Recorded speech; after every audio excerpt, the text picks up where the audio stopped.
ya Tuhan, kami berseru karena Engkau adalah Allah kami. Engkau adalah Tuhan kami, dan kepada-Mu lah kami memasrahkan hidup kami. Bapa yang baik, pada saat ini Tuhan, kami mau duduk diam sejenak untuk disentuh, untuk ditegur, dan untuk dipenuhi firman-Mu. Biar kiranya Roh Kudus-Mu ya Tuhan, yang boleh memenuhi setiap hati pikiran kami yang ada pada saat ini, yang mendengarkan firman-Mu pada saat ini, sehingga firman Allah yang boleh disampaikan boleh mengubahkan hidup kami, boleh membawa kami kepada kedamaian sukacita bersama Tuhan. Berkati hamba-Mu yang kami nyampaikan, urapi sertai dengan tangan kuasa-Mu, berkati hamba-Mu dengan kasih-Mu. Terima kasih Bapa, di dalam nama Tuhan Yesus kami menyambut firman-Mu. Amin. Salam jemaat Tuhan. Kita bersyukur buat saat ini di mana kita boleh kembali bersama-sama diberi kesempatan untuk boleh mendengarkan akan firman Tuhan.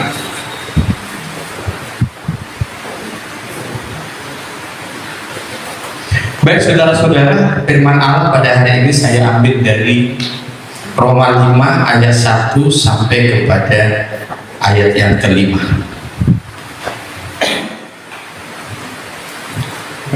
Ya, kita baca secara responsori ya. Roma 5 ayat 1 sampai kepada ayat yang kelima. Amin. Ya, baik, kita baca sama-sama ya. Ya, saya yang pertama. Firman Tuhan, judulnya itu adalah hasil pembenaran. Sebab itu kita yang dibenarkan karena iman kita hidup dalam damai sejahtera dengan Allah oleh karena Tuhan kita Yesus Kristus. Oleh Dia kita juga beroleh dan masuk oleh iman kepada kasih karunia ini. Di dalam kasih karunia ini kita berdiri dan kita berdekat dalam Allah akan dan bukan hanya itu saja, kita malah bermegah juga dalam kesengsaraan kita, karena kita tahu bahwa kesengsaraan itu menimbulkan ketekunan.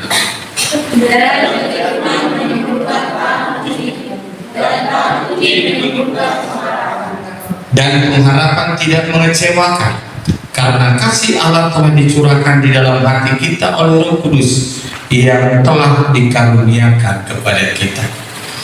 Jadi saudara-saudara kekasih, judulnya hasil pembenaran. Ya, hasil pembenaran.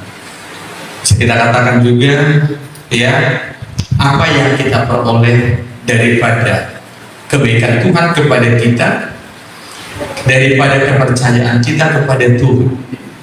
Nah, saudara-saudara di dalam Tuhan, ya, ada dua yang kita lihat di sini. Dari konteks ini hasil pembenaran.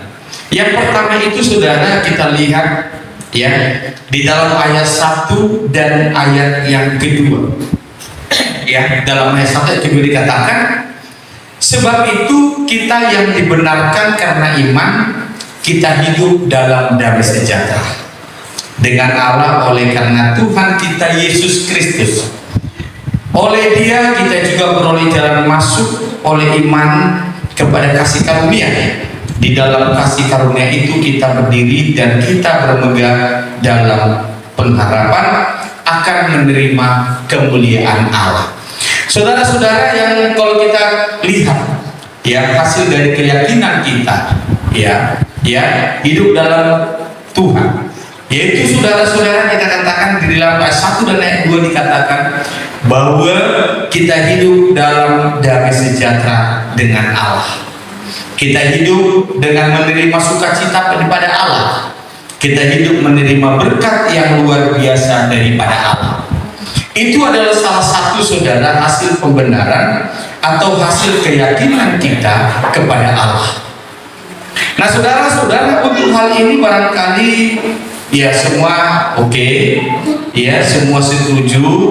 Dan saya yakin dan percaya kita katakan itu semua akan berkata amin, karena memang ya Ya, itulah yang kita dambakan sebagai manusia.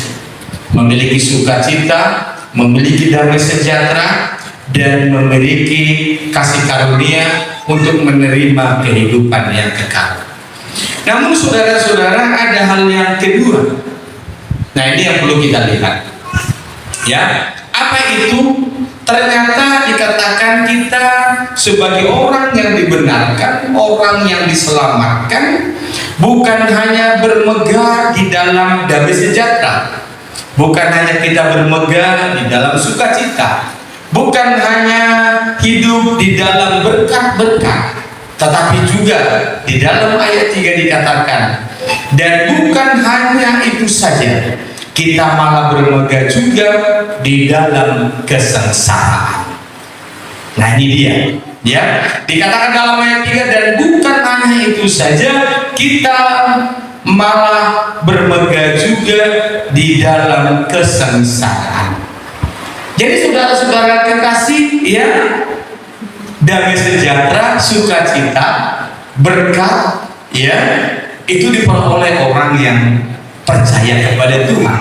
Tetapi satu hal lagi saudara yang tidak bisa kita abaikan dan kita lupakan adalah bahwa masalah penderitaan dan kesengsaraan itu juga, ya, akan dan dapat kita jalani.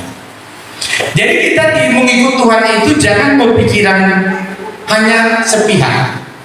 Jadi kalau kita berpersepsi ikut Tuhan, ya hanya berkat yang ada, hanya sukacita nggak ada yang ada. Jadi yang ada itu hanya pokoknya yang enak-enak lah, begitu ya, yang enak-enak. Lalu kita mengabaikan satu hal, kemudian ya kalau begitu ikut Tuhan itu gak ada lagi yang masalah, gak ada lagi kesengsaraan, tidak ada lagi problema. Tidak. Kalau kita berpikiran seperti itu di dalam mengikut Tuhan, maka saudara-saudara, ya, cepat atau lambat, ya, kita akan, ya, kehilangan ketaatan kepada Tuhan. Karena apa? Ya, karena apa? Karena prinsip yang salah tadi di dalam mengikuti Tuhan. Ya, sementara di dalam Roma 5 itu dikatakan, dan bahkan bukan hanya itu saja, kita malah bermegah di dalam kesengsaraan. Jadi Tuhan ini saudara, ya, ini menjadi milik kita. Ini dia, ya, menjadi milik kita. Jangan hanya yang pertama saja. Kalau yang pertama saja yang kita pikirkan saudara, kita pikirkan saudara, kita untuk apa ada masalah itu? Untuk apa kesengsaraan itu ada? Untuk apa problema itu ada dalam hidup kita? Kalau kita lanjutkan saudara membaca ayat itu, ya, dalam ayat 3 dikatakan, dan bukan hanya itu saja, malah kita bermegah juga dalam kesengsaraan kita, karena kita tahu bahwa kesengsaraan itu menimbulkan ketekunan, dan ketekunan itu menimbulkan tahan uji, dan tahan uji itu menimbulkan pengharapan. Ternyata saudara-saudara kekasih di dalam Tuhan, ya, mengapa kita bermegah di dalam kesengsaraan? Ada tujuannya. Iya, ada tujuannya. Tujuannya itu apa, saudara? Dikatakan di situ supaya kita, ya, mendapatkan ketekunan, supaya kita mendapatkan kekuatan, kemurnian daripada iman kita. Dan memang saudara-saudara kekasih dalam Tuhan, kalau kita lihat, ya, di dalam ayat-ayat atau kitab-kitab yang lain, saudara, ya, Yesus selalu dalam ayat kitab Injil mengatakan saudara-saudara bahwa apa namanya, untuk menghasilkan emas yang murni, ya, prosesnya panjang, ya, prosesnya panjang, ya.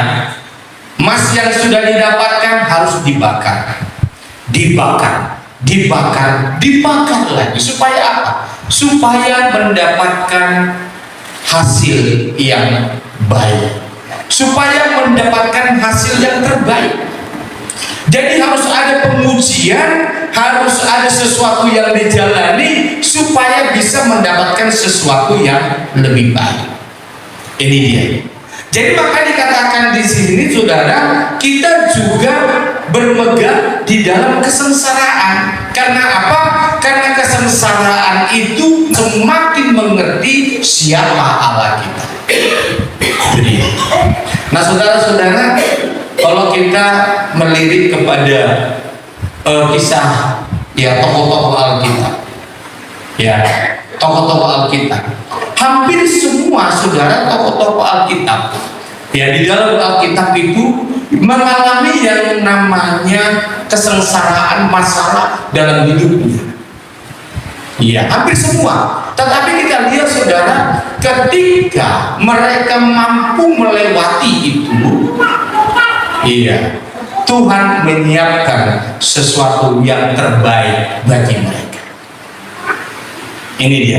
Artinya saudara-saudara yang kasih, kenapa dikatakan bermegah di dalam saudara-saudara yang kasih, kenapa dikatakan bermegah di dalam kesengsaraan? Itu orang anak yang saleh.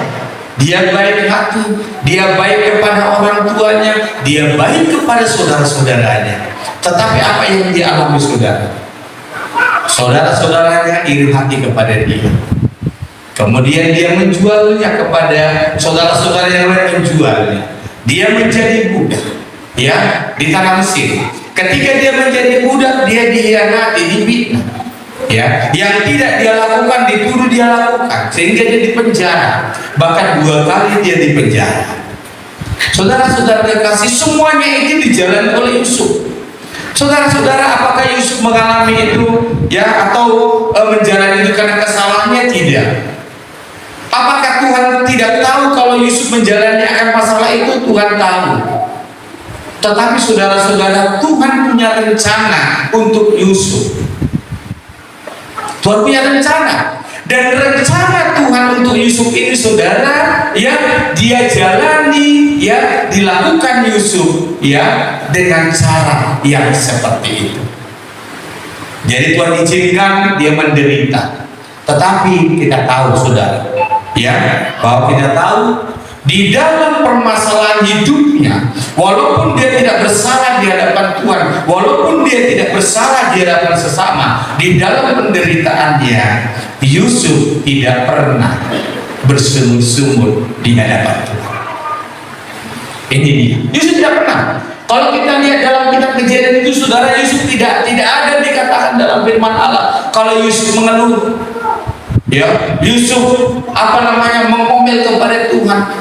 Yusuf menerima semua yang dia jalani itu, ya, yang harus dia jalani itu dengan sukacita, dengan baik, dan dengan berpasrah kepada Tuhan.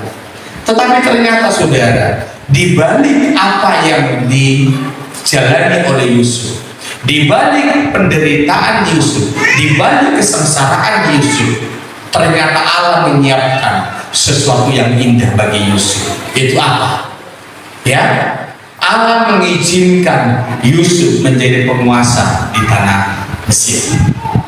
Jadi saudara-saudara kekasih di dalam Tuhan, ya, penderitaan sengsara yang dialami oleh Yusuf, ya, ternyata ini adalah cara untuk mendapatkan berkat yang disiapkan Allah bagi Yusuf. Itu dia. Yang kedua, contoh yang kedua kita lihat saudara, Ayub. Ayub juga seperti itu. Di dalam Ayub 1 jelas dikatakan bahwa pada masa itu tidak ada manusia yang sesaleh Ayub. Ya, tidak ada manusia yang sebaik Ayub. Tetapi apa kita lihat saudara? Ya, Tuhan izinkan ada permasalahan dalam diri Ayub. Ya, hartanya habis, anaknya semua mati, bahkan istri yang dia sayangi, yang dia cintai juga yang menghujat dia dan Allahnya Ayub. Tetapi apa saudara kita? Ayub bertahan di dalam apa yang dia alami pada saat itu. Sehingga kita lihat endingnya apa? Di dalam ayat 42 dikatakan apa saudara? Segala sesuatu, ya, yang telah diambil, yang hilang dari Ayub, diganti Allah sebanyak 2 kali lipat. Artinya apa saudara?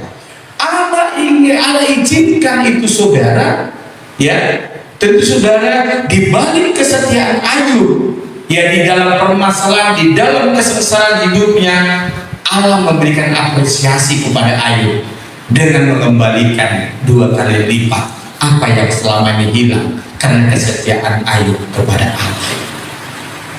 Saudara-saudara, inilah yang dikatakan, sehingga dikatakan kita juga harus bermegah di dalam kesengsaraan.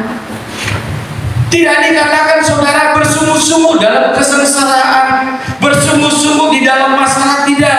Di dalam Roma 5 dikatakan bermegah di dalam kesengsaraan. Karena ternyata apa? Di balik kesengsaraan, di balik masalah, di balik problema kita, kalau kita tetap setia kepada Allah, ada sesuatu yang sangat indah yang sudah Tuhan siapkan bagi kita. Masalahnya saudara, seringkali di dalam ujian ini, di dalam kesengsaraan ini, di dalam sesuatu yang Tuhan siapkan bagi kita, di tengah jalan saudara, kita kehilangan. Allah siapkan itu jauh dari kita. Aturannya saudara sudah di depan pintu, karena kita sudah tidak tahan lagi, ya kita menginginkan keinginan kita berbelok. Ya, aturannya tinggal 5 meter yang berkat itu.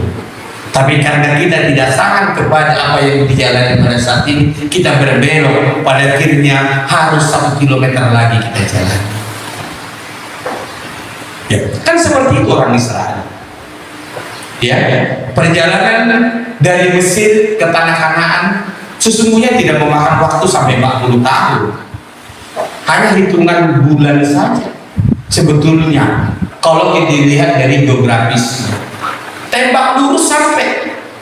Tapi kenapa orang Israel perjalanannya sampai 40 tahun? Karena kedegilan hati mereka. Aturannya berkat itu, tanah Kanaan itu sudah dekat.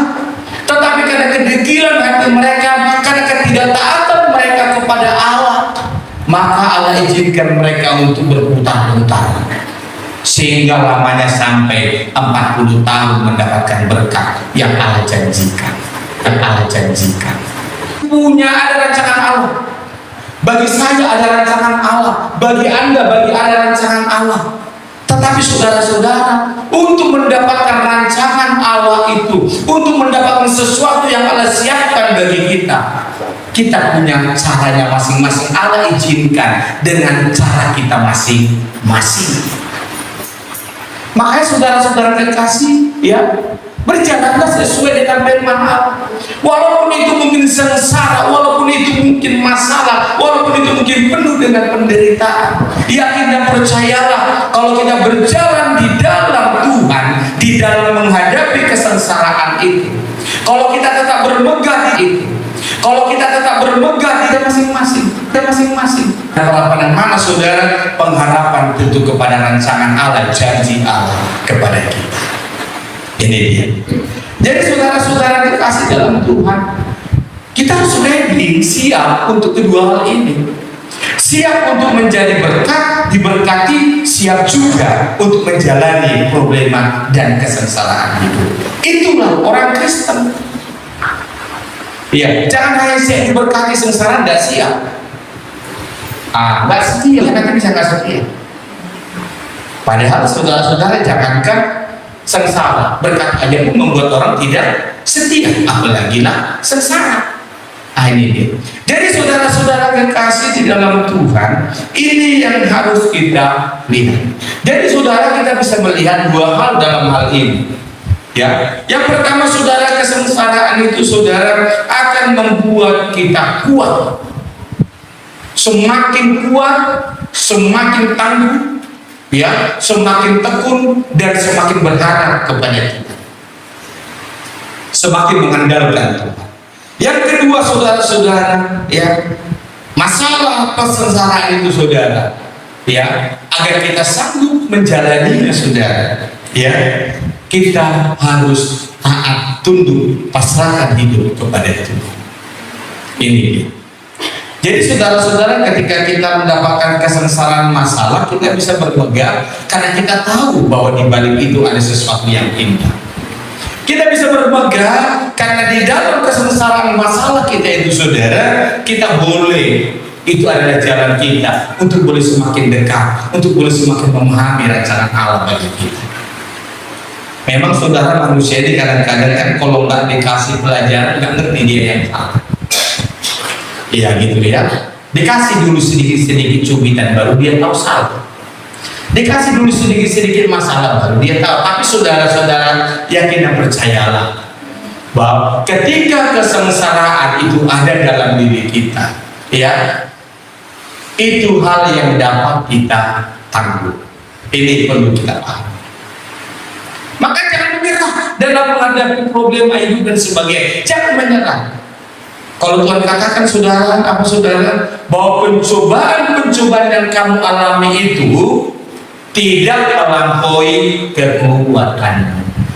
Artinya apa? Sesungguhnya Tuhan sudah berikan sesuatu suplemen yang menguatkan kita, sehingga kita bisa tetap setia kepada Tuhan dan setia untuk menantikan rancangan Tuhan.